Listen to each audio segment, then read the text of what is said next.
Dead by Daylight and Identity V are two of the most popular asymmetrical horror games on the market right now, but what's the difference between them and which one should you play? Both Dead by Daylight and Identity V are 1v4 online multiplayer games where 4 players play as the survivors trying to complete objectives and escape, while 1 player plays as the ruthless killer, trying to kill all of the survivors before they can escape. The earlier of the two games is Dead by Daylight, which was developed by Canadian developer Behaviour Interactive and officially released in 2016 for PC, but would later come to consoles. Identity V, on the other hand, was developed by Chinese developer NetEase in cooperation with Behaviour Interactive, and was officially released in 2018 for mobile devices, however, it would later come to PC. Dead by Daylight is currently priced at $20 on most platforms, while Identity V is free to play. Both Dead by Daylight and Identity V differ from each other substantially when it comes to their atmosphere, with Dead by Daylight taking on a more realistic, grungy look to aid its horror theme, while Identity V takes on a more stylized, uncanny look, which makes it a bit more accessible for a younger audience. The theme of horror is much more present in Dead by Daylight than it is in Identity V, with many of the maps and characters presenting themselves with dark or violent visuals. Not only can you find an assortment of terrifying monster designs in the game, but you also have iconic horror movie and video games characters such as Michael Myers and Pyramid Head. The game also relies heavily on having a rich, immersive soundtrack that aims to unsettle the player and keep them on their toes. Identity V, on the other hand, is much lighter on the horror theme,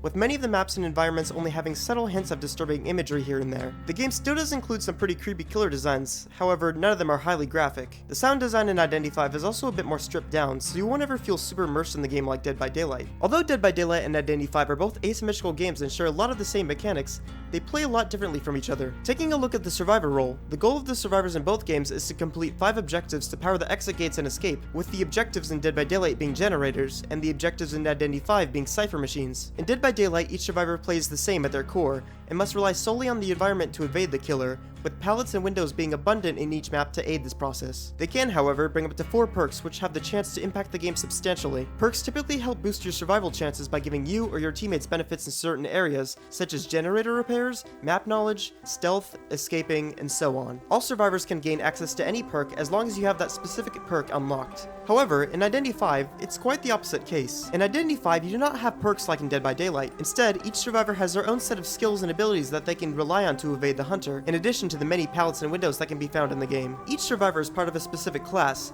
with each separate class excelling in one area of the game. For example, you have the Decoder class, which excels in completing cipher machines faster, and the Contain class, which excels in evading the hunter. In Identity V, no 2 survivors play exactly the same. As a survivor, you also have access to the Persona Web, which allows you to unlock traits that remain permanently until you change them. Most of these traits provide you only small benefits. However, there are a few traits such as Borrowed Time which are absolute game changers. Taking a look at the killer role, the goal of the killer in both games is to eliminate all survivors before they can power the exit gates and escape. However, like Survivor, these roles play much differently from each other. In Dead by Daylight, the killer is played in first person and operates with only their ability and their equipped perks, which operate just as the survivor perks by giving you benefits in certain areas. In order to kill survivors, you must damage them of 2 full health states and place them on a hook until their timer runs out. You can take off health states by either hitting them with your main weapon or, depending on the killer, by hitting them with your ability. The general strategy in Dead by Daylight is to take turns hooking each survivor individually in order to spread pressure and delay their objectives from being completed. Camping hooked survivors and targeting survivors immediately after they are unhooked is heavily punished by the game, as it is not the intended way to play. In Identity V, on the other hand, the killer, or hunter as it's called in this game, is played in third person and operates both with their ability and equipped skill. Skills are rechargeable abilities that can be used in addition to your main one, and provide methods to help you catch survivors,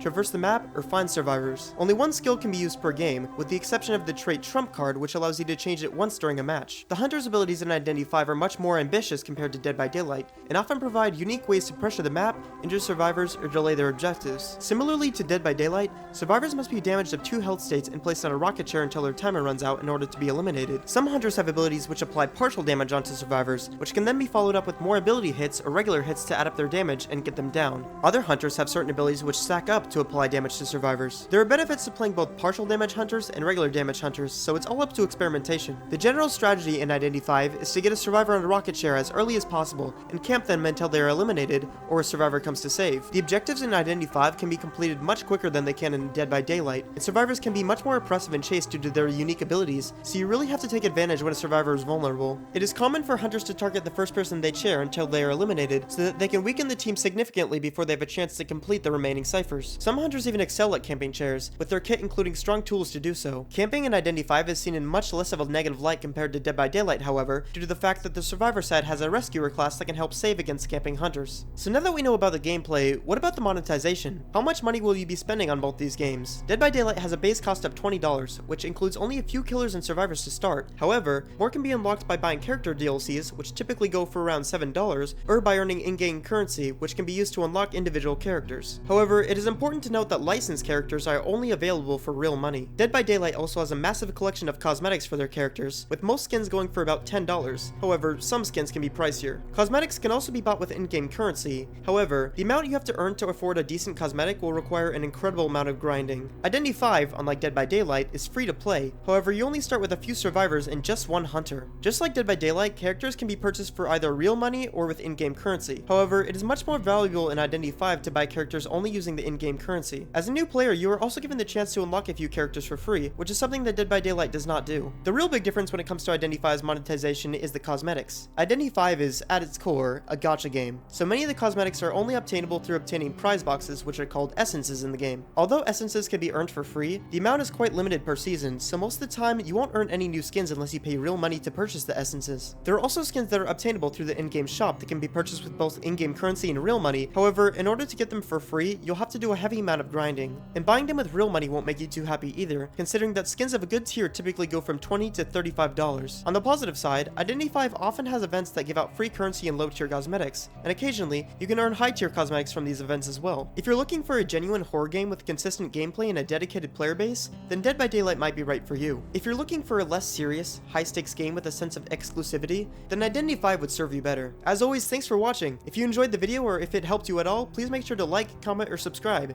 and I'll see y'all later. Bye.